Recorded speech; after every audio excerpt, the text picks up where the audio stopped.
Good morning students. आज हम लोग डिस्कस करेंगे law of mass of conservation का, जिसको हम लोग द्रव्यमान संरक्षण का नियम भी कहते हैं। Law of mass of conservation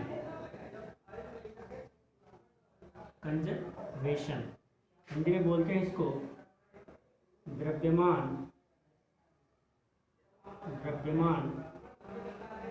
संरक्षण का नियम। द्रव्यमान संरक्षण का नियम जो law of mass of conservation है, इस रूल्स को 1789 में लैवोशियर ने रिप्रेजेंट किया था। रिप्रेजेंटेड बाय लैवोशियर इन 1789 ईस्वी में साइंटिस्ट लैवोशियर ने, जिसको आप फादर ऑफ मॉडर्न केमिस्ट्री बोलते हो, उन्होंने इस रूल को रिप्रेजेंट किया था। और एक नाम और है लैंडेट ने इसको एक्सपेरिमेंटली प्रूफ किया था कि जो रिप्रेजेंट लैवोशियर ने law of mass of conservation का किया, क्या वो रूल सही है या गलत है। उस रूल्स को पूरी तरह से डिटेलिंग इसकी जो की एक्सपेरिमेंटल जो इन्होंने किया, और एक्सपेरिमेंटल के बाद में इस रूल को सही बताया गया, वो लैंडेट के थ्रू बताया गया, जो आपके सामने फिगर में है। इसको भी हम एक्सप्लेन करेंगे। तो सबसे पहले हम लोग देखेंगे what is the law of mass of conservation. द्रव्यमान संरक्षण का नियम क्या है। तो द्रव्यमान संरक्षण के नियम में सबसे पहले आपको ये देखना है कि रासायनिक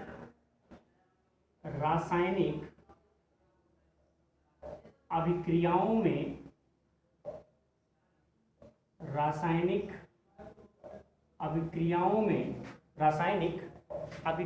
में पदार्थों का कुल द्रव्यमान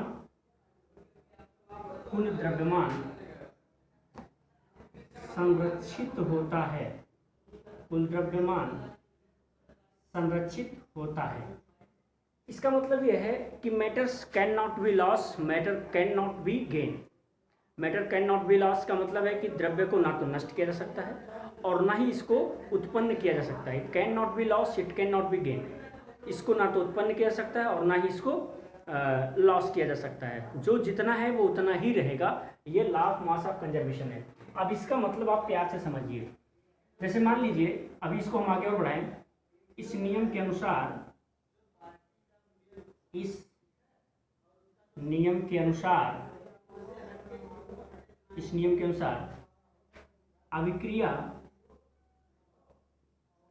अभिक्रिया के पहले अर्थात अभिकारक का द्रव्यमान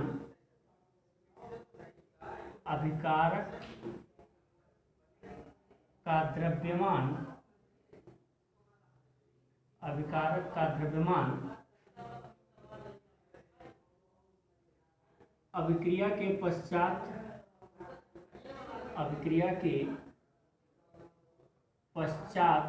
मतलब बाद में, उत्पाद के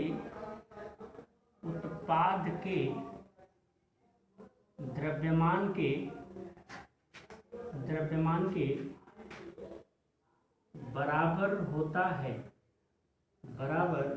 होता है। जैसे मान लीजिए हमने क्या किया, इसमें कह रहा है कि रासायनिक अभिक्रियाओं में पदार्थों का कुल द्रव्यमान संरक्षित होता है। पहला तो रूल्स इसका यही है कि अगर मान लीजिए हमने कोई ए और बी, ये दो रिएक्टेंट हैं, और ये दोनों रिएक्टेंट मतलब अभिकारक जो एरो के लेफ्ट साइड में लिखे जाते हैं उनको हम अभिकारक बोलते हैं। ए और बी आपस में मिले, आपस में रिएक्ट किए, और रिएक्ट करने के बाद जो उत्पाद मिला मेरे को, वो मिल गया ए बी। अच्छा, दूसरा कि ये दोनों रिएक्ट किए और रिएक्ट करने के बाद ए बी बनाए। मान लीजिए इसका कुछ ग्राम वेट रहा होगा, मास रहा होगा, मान लीजिए हमने इसको 1 ग्राम लिया था। बी को भी हमने मान लीजिए सपोज 1 ग्राम ही लिया था। तो ए और बी दोनों रिएक्ट किए, ए और बी दोनों आपस में मिले, अभिक्रिया हुई, कुछ टाइम लगा होगा, उसके बाद ए बी बनाए। तो जो मास ए और बी का है वही सेम मास ए बी का होना चाहिए। अगर ऐसा हुआ तब हम बोलेंगे कि law of mass of conservation में कोई सच्चाई है। बट अगर इसका मास इसके मास से डिफर कर गया तो फिर law of mass of conservation का क्या है, गलत है। बहुत दिनों तक ये लॉ नहीं चला है, मैं आपको बता दूं, क्योंकि बहुत सारे क्रियाओं में बहुत सारे स्टेप्स होते हैं जिसके बाद कुछ लॉस हो जाता है मास का रिएक्टेंट से, तो प्रोडक्ट के मास से डिफर होता है। ये नियम बहुत दूर तक नहीं जाएगा, ये जल्दी से जल्दी फॉल्स होने वाला है, बट अभी वो बाद की बात बताएंगे हम आपको। तो अभी मान लीजिए हमने 1 ग्राम ए लिया, 1 ग्राम बी लिया और ए बी मिला हुआ, तो इसका वेट होना चाहिए 2 ग्राम। तो अगर 1 ग्राम का ए बी रिएक्टेंट, 1 ग्राम का बी रिएक्टेंट लिया और ए बी प्रोडक्ट मिला मेरे को, ये हमारा अभिकारक है।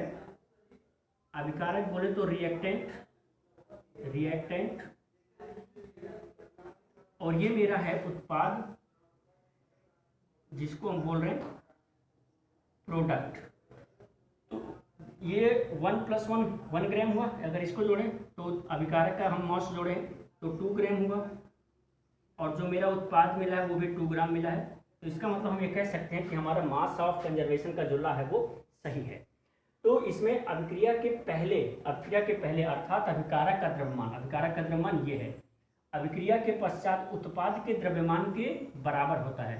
यानी अभिकारक का जो मास है वो अभिक्रिया होने के पहले था, और अभिक्रिया हो गई तो उत्पाद मिलेगा, तो वही मास मिलना चाहिए जो अभिकारक का था। तो यहाँ पर 1 ग्राम ये, 1 ग्राम ये, टोटल 2 ग्राम्स मिला। इसका मतलब law of mass of conservation सही है। ये रूल्स दिया था 1789 में रेवोशियर ने, जिनको आप आधुनिक रसायन विज्ञान का क्या कहते हो, जनक कहते हो। और लैंडेट ने इस रूल्स को जब देखा तो उन्होंने सोचा, उनके दिमाग में आया कि ये कैसे हो सकता है कि जितना मास ले रहे हो उतना रिएक्टेंट भी मेरे को, जितना रिएक्टेंट का मास ले रहे हैं उतना ही प्रोडक्ट का मास मिल रहा हो। तो ये करने के लिए उन्होंने एक अपना ट्यूब बनाया जिसको हम यहाँ लिखे हुए लैंडेट ट्यूब। और लैंडेट ट्यूब के अंदर उन्होंने यहाँ पे NaCl का सोल्यूशन ले लिया। NaCl बोले तो कॉमन साल्ट जिसको आप नमक बोलते हो। तो NaCl का सोल्यूशन इधर के साइड में लिया हुआ है, और इधर की तरफ उन्होंने एक साइड में AgNO3 का सोल्यूशन लिया हुआ है। तो एक साइड में तो NaCl का सोल्यूशन है, दूसरे साइड में AgNO3 का सोल्यूशन है। उन्होंने दोनों को ले लिया। अब ऊपर से क्या किया, देखिए यहाँ से एक स्पेस है। ये स्पेस का मतलब क्या है कि जब इसको हम खूब हिलाएंगे तो यहाँ से कुछ NaCl का मास AgNO3 की तरफ जाएगा और AgNO3 का कुछ मास NaCl की तरफ आएगा। कहने का मतलब है कि NaCl और AgNO3 के दोनों को क्या करना है, मेरे को मिला देना है। शायद इसका कुछ वेट रहा हो और शायद इसका भी कुछ वेट रहा हो। अभी इसको भी क्लियर करते हैं हम। तो जब इन्होंने NaCl का एक सोल्यूशन एक साइड, AgNO3 का सोल्यूशन एक साइड लिया, तो देखा कि खूब हिलाने के बाद जैसे इनको हिलाया, ये दोनों आपस में मिले तो एक रिएक्शन हुआ। अब रिएक्शन जो हुआ वो मैं बताता हूँ। अकॉर्डिंग टू लैंडेट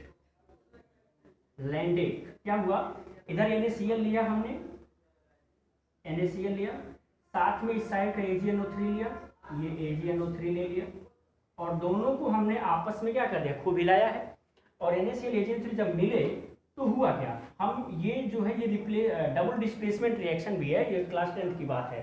डबल डिस्प्लेसमेंट का मतलब जो पहला रिएक्टेंट होगा उसके कैटायंस दूसरे रिएक्टेंट के अनायन से के कंबाइन करेंगे। यानी कि इसका कैटायंस ये होगा NaCl, तो ये जाएगा AgNO3, ये बनाएगा Na, इसका कैटायन है पहले रिएक्टेंट का, ये इसका अनायंस है, जो ऋणात्मक भाग ये है और धनात्मक भाग ये, तो इसका धनात्मक इसके ऋणात्मक से मिलेगा और इसका ऋणात्मक इसके धनात्मक से मिलेगा। तो Na मिलेगा NO3 से, ये बनाया सोडियम नाइट्रेट, और ये Ag मिला है Cl से, Cl Ag से मिला हुआ है, तो ये बना हुआ है AgCl, ये है। और ये AgCl जो होगा ये व्हाइट प्रेसिपिटेट मिलेगा। व्हाइट प्रेसिपिटेट का मतलब सफेद अवक्षेप मिलेगा मेरे को। चेक कर लीजिए, ये सफेद अवक्षेप मिलेगा मेरे को। अब एक बार फिर से देखिए, जब लैंडेट ने अपनी ट्यूब बनाई तो उनको ये पता था पहले से ही NaCl AgNO3 से रिएक्ट करेगा तो ये मिलेगा मेरे को, सफेद अवक्षेप मिलेगा। अगर ये रिएक्शन हुआ तो ये मिलना है, और ये रिएक्शन तब होगा और ये तब मिलेगा जब ये दोनों आपस में टकरा के आपस में रिएक्ट करना शुरू कर देंगे। तो इन्होंने क्या किया, खूब हिलाया। ये स्पेसेस जो हैं ये इधर से इधर जाने के लिए, इधर से इधर जाने के लिए मॉलिक्यूल्स का है। ये रिएक्टेंट ये रिएक्टेंट ये दोनों मिले AgCl का सफेद अवक्षेप मिला। जितना मास NaCl का होगा AgNO3 का होगा, उतना ही मास का मेरे को NaNO3 और AgCl मिलना चाहिए। NaNO3 का मतलब है सोडियम नाइट्रेट, सोडियम नाइट्रेट, ये सोडियम नाइट्रेट है और ये सिल्वर क्लोराइड सफेद अवक्षेप है। इसको हम बोलते हैं सिल्वर नाइट्रेट, इसको बोलते हैं सिल्वर नाइट्रेट। और ये आपका है सोडियम क्लोराइड, ये है आपका सोडियम क्लोराइड। ये दोनों रिएक्ट किए हैं आपस में और ये स्मॉस का बनाए हुए हैं। अब इसमें क्या करना है, इस पर हम आपको अब एक क्वेश्चन करवाते हैं। तो एक बार फिर से देखिएगा, law of mass of conservation में रिप्रेजेंटेड बाय लैवोसियर 1789, लैंडेट ने इसको एक्सपेरिमेंटली प्रूफ किया कि हाँ रूल सही है। अब रासायनिक अभिक्रियाओं में पदार्थों का कुल द्रव्यमान संरक्षित होता है। यानी कि रासायनिक अभिक्रियाओं में पदार्थों का कुल मान मतलब क्या होता है, मात्रा निश्चित होती है, पहले से डिसाइडेड होता है ये इतना है और उतना ही मिलेगा, जितना अभिकारक होगा उतना ही उत्पाद मेरे को मिलना चाहिए, तब तो हमारा लॉ ऑफ कंजर्वेशन सही है। इसमें कह रहा है कि अभिक्रिया के पहले जो द्रव्यमान था अभिकारक का, वही द्रव्यमान का उत्पाद मेरे को मिलना चाहिए, यानी कि जितना मास इसका होगा उतना ही मास का ये भी मिलना चाहिए। जैसे 2 ग्राम हमने लिया है रिएक्टेंट, तो 2 ग्राम का मेरे को क्या मिलना चाहिए, प्रोडक्ट मिलना चाहिए। आप लोग इसको नोट कर लीजिएगा, पुश करके वीडियो मैं अगला इस पर क्वेश्चन करवाता हूँ आपको। अब देखिएगा इस पर क्वेश्चन क्या है। पहला क्वेश्चन इस पर करते हैं हम आपको, 5.8 gram sodium chloride. Question number 1, 5.85 gram sodium chloride. Sodium chloride का मतलब क्या है, NaCl। आपको फार्मूला होना चाहिए पता, हालांकि न्यूमेरिकल्स में दिया जाता है। सोडियम क्लोराइड 17 ग्राम सिल्वर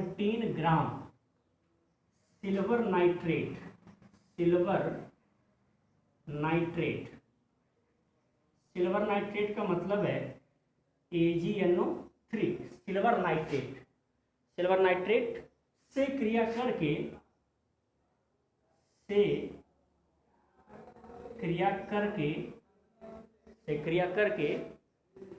14.35 ग्राम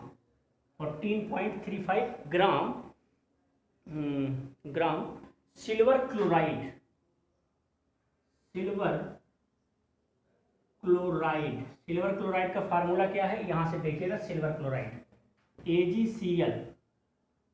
AgCl तथा 8.5 ग्राम सिल्वर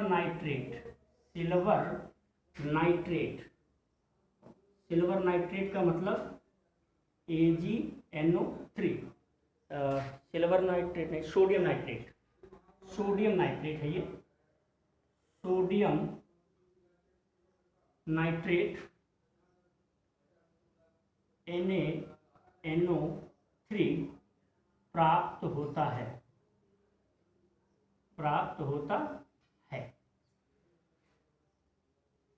तो अभिक्रिया में अभिकारक तथा उत्पाद के द्रव्यमानों को law of mass of conservation से कैलकुलेट करना। अब इसका सलूशन अगर आप आंसर चेक करोगे तो सबसे पहले NaCl था, यहाँ भी है NaCl, तो NaCl हमने लिया, प्लस सिल्वर नाइट्रेट लिया, AgNO3 लिया।